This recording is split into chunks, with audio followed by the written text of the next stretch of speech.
Will there be an alien invasion? Will robots take over? Tune in this week to find out. Hello and welcome. This is the Astrology of the Week Ahead podcast. I'm your host, Chani Nicholas. In this episode, we're talking about the week of January 15th, which just so happens to be the week that Pluto moves back into Aquarius. So there's good reason to think that over the course of the next 9 months, while Pluto is making its second entrance into this weirdo air sign, that we are going to be dealing with some of these themes. Because the last time Pluto was in Aquarius, March, April, May, a little bit of June of 2023, we certainly were talking about revolution. We certainly were talking about industrial revolution, AI, technological revolution, really. And we were also talking about aliens, I do believe we were talking a lot about aliens. Does anybody even remember the fact that there was evidence of aliens? Was that real? Is that a dream? What was that? Aquarius is a sign that is about the collective. Aquarius is a sign that is always on the outskirts. It is not in the center. It does not want to be the center of attention. It wants to go to the margins and look at the group and understand the dynamics and the systems and how everything works. It's a little remote. It likes to be on the edge. It is a sign that, for better or worse, is related to technology. I say for better or worse because of some of the reasons why, but I do think that because it is an air sign and it is about communication and the intellect and the ways in which we might do that differently, again, because of Aquarius's ability to have a perspective, it is seeming to be related to those advancements that help us to, or that help is a strong word, that change the ways in which we are collectively together. Pluto is a planet of change and transformation and also power. When Pluto goes into Aquarius, or when it's in a sign that is about the collective or about social engagement, so really we could say any of the air signs, but here we are with Pluto in Aquarius, then we know something is happening that is teaching us about the power of the collective, what the collective wants, what it doesn't want, what it's doing in the moment. So last year when we had Pluto in Aquarius, we had a lot of headlines that were coming in from France, from the protests that were happening there. And it just so happens that the last time Pluto was in Aquarius, a couple hundred years ago in some, we had the French Revolution, we had the American Revolution, we had the Industrial Revolution. So those are some kind of architectural imprints that we could go back to and say, oh, well, is that happening now? Is there a groundswell from a group of people, perhaps in France? I have no idea what's going on. I'm taping this at the beginning of November of 2023. Zero idea what's going on in January, so I don't know what I'm talking about, except for the fact that I know that Pluto is going back into Aquarius this week. So we're going to look at themes of technology, specifically AI. I don't know, maybe some aliens. Not that I relate aliens to Aquarius necessarily, but certainly in modern astrology we do, and it's a good joke. I think it's an interesting joke. And it's also if there are other beings there, then they have way more perspective than we do about us. So maybe that is Aquarian in nature. But we're going to be talking about with Pluto and Aquarius technological advancements, how that impacts humankind, what that means for us, what the impact is, what our reaction is, what we do and don't want to be a part of in terms of that, what actually is advancing us and how. The very interesting thing that's happening right before Pluto enters Aquarius is that the Sun and Pluto are coming together for what we call a cazimi, while Pluto is still in Capricorn.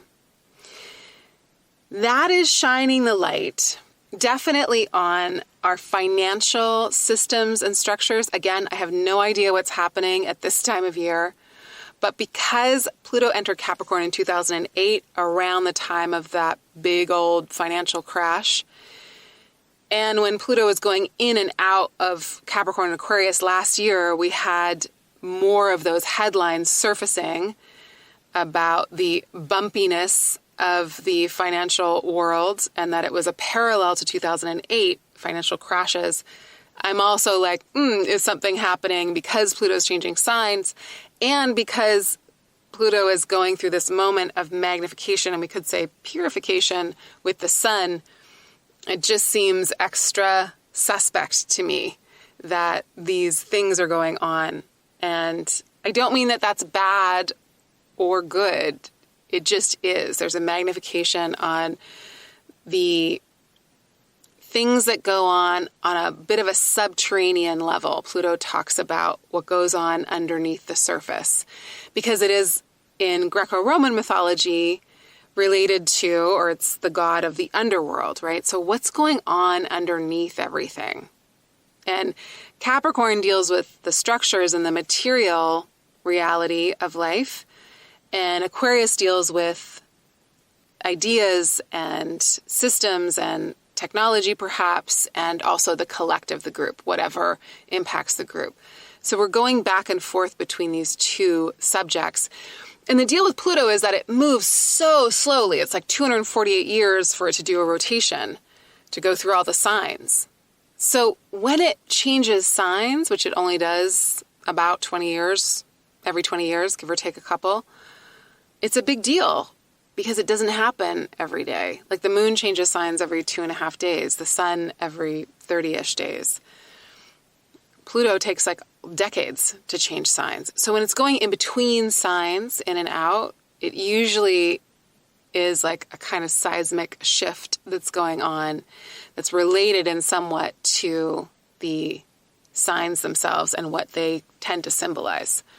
So structures, finances, the order of things, like the old guard, Capricorn can be thought of, not Capricorns, not people with Sun in Capricorn, but Capricorn can be thought of as a rigid kind of sign. So can Aquarius, because they're both ruled by Saturn, which is a rigid planet and is about tradition, the way things are done. Like this is the way things are. This is the way things have been done forever. So this is how we do things. We can think of the systems we live in now. Like patriarchy is new, but it's also pretty old in terms of lifespans. In terms of the history of humanity, it's new, but it's still like a couple thousand years old at least. So it's also very deeply entrenched. We don't know a world outside of it necessarily. Most of us, I don't think, do. White supremacy, capitalism, like extractive systems that function via supremacy. We don't really know a life outside of that unless we've had a very unique experience where we didn't come in contact with the rest of the world. Or at least we know of it, right? So what is it to live outside of those? What would it be to recreate? And it's a thing, it's common for astrologers to say that this last little bit of Pluto and Capricorn is like capitalism, etc., and its death throes. So it feels like extreme right now because it's crumbling or revealing how it is an untenable structure to live within.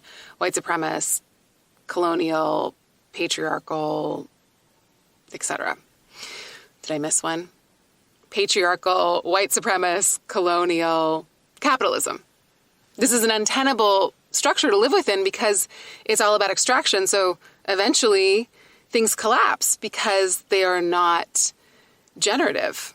They are about what we can hoard and who can win. So we know we're at this moment where life on Earth cannot sustain itself in these systems. We've literally taken, or those in power have taken, and the Earth is telling us that it's not going to work. So we're at this moment of great change. The United States also has Pluto at the end of Capricorn, in these late degrees of Capricorn, like the birth chart of the United States. So it's also about the country we call United States, this part of the world, going through its Pluto return, which is a kind of like reckoning. And it is a revealing. It is a peeling back of the layers and being like, oh yeah, that's what's rotting under the surface. And so there's a lot of that kind of like chickens coming home to roost kind of vibe with this time period.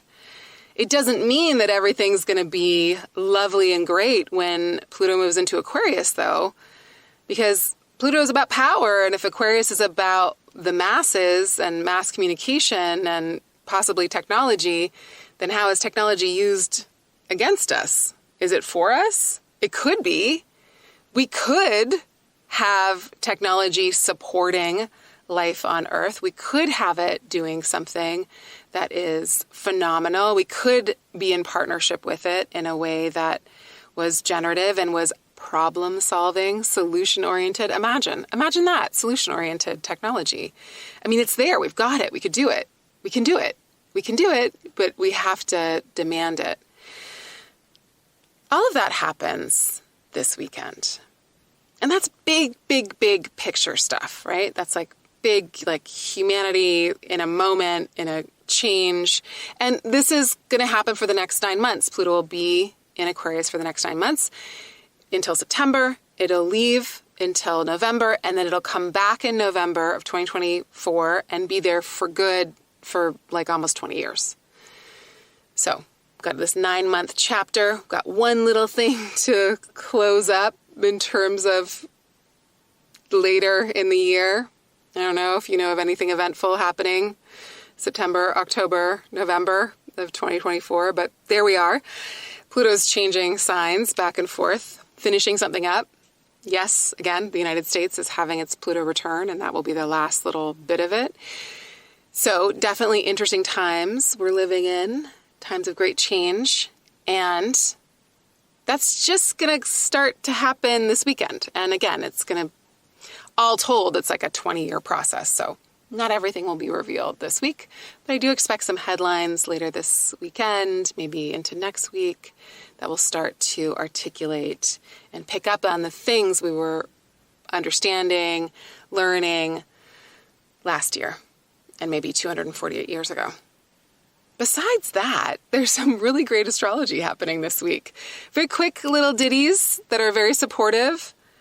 Monday is really great for our imagination, for connection, for remembering possibly compassion and our humanity when the sun makes a sextile to Neptune. And then Thursday and Friday are really great communication days. And they pick up on something that we were talking about later last year in December of 2023.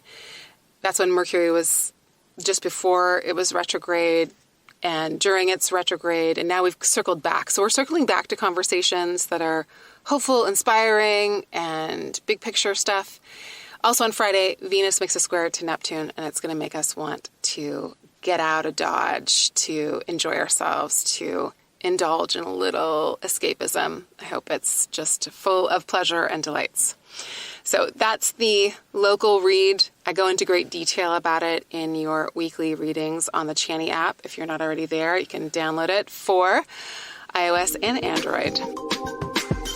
Hey, y'all. Thanks so much for leaving us reviews in the App Store. We deeply appreciate them and read every single one. I wanted to leave you with this one. I don't believe in astrology, but this app is always right. My week ahead is my most important weekly listen. The birth chart and analysis is the best I've seen. Chani's explanations of what is happening astrologically and how it relates to me have the most amazing correspondences to what is going on in my life. And I love the support of weekly rituals in tune with the cycles of the year. All right, y'all. That is the read. That is the deal. Next week, we've got a big old dramatic full moon in Leo. Come back and we will talk about it then. Otherwise, this is a wild beginning to Aquarius season. This is the sun enters Aquarius, Pluto enters Aquarius. I mean, it's weird. It's probably going to get pretty weird. So I hope it's fun, weird, good times. Bye for now.